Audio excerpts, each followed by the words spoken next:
আওয়ামী লীগ হয়তো এমন ভাবে ফেরত আসবে আপনাদেরকে কিয়ামত পর্যন্ত নিষেধাজ্ঞা দিয়ে দিতে পারে।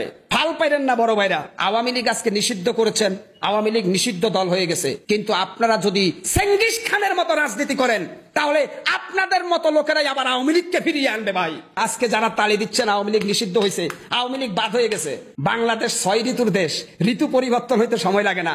আজকে যারা বাহাবা দিচ্ছেন আওয়ামী লীগ নিষিদ্ধ হয়ে গেছে, আমরা স্বাধীন, আওয়ামী লীগ হয়তো এমন ভাবে ফেরত আসবে আপনাদেরকে কিয়ামত পর্যন্ত নিষেধাজ্ঞা দিয়ে দিতে পারে।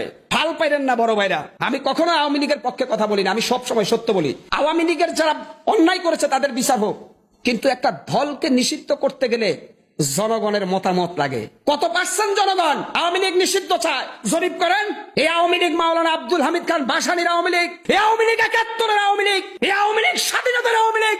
আপনি সে আওয়ামী লীগ রাতারাতি ঘটা করে নিষিদ্ধ করে দিবেন, আপনার পায়ের নিচের মাটি কতটুকু গভীর, আওয়ামী লীগের শিকড় কত গভীরে সেটা আপনি জানেন। আমি কিন্তু আওয়ামী লীগ এখনো করি না, কারণ শেখ হাসিনার উপর আমার রাগ, কিন্তু তারপরেও বলবো ভাই, আরে মানুষ তো শেখ হাসিনার জন্য আওয়ামী লীগ করে না, বিএনপির মির্জা ফখরুলের জন্য বিএনপি করে না, জিয়াউর রহমানের জন্য মানুষ বিএনপি করে, আর আওয়ামী লীগ করে শেখ মুজিবের জন্য। শেখ হাসিনা তার কন্যা, সে চলে গেছে, কিন্তু আপনি যদি শেখ মুজিবের দলকে নিষিদ্ধ করতে যান, আপনি যদি মাওলানা আব্দুল হামিদ খান ভাসানীর দলকে নিষিদ্ধ করতে চান, তাহলে আপনারা কি নতুন স্বৈরাচার হবেন কিনা, এটাও $1 বিলিয়ন প্রশ্ন জাতির।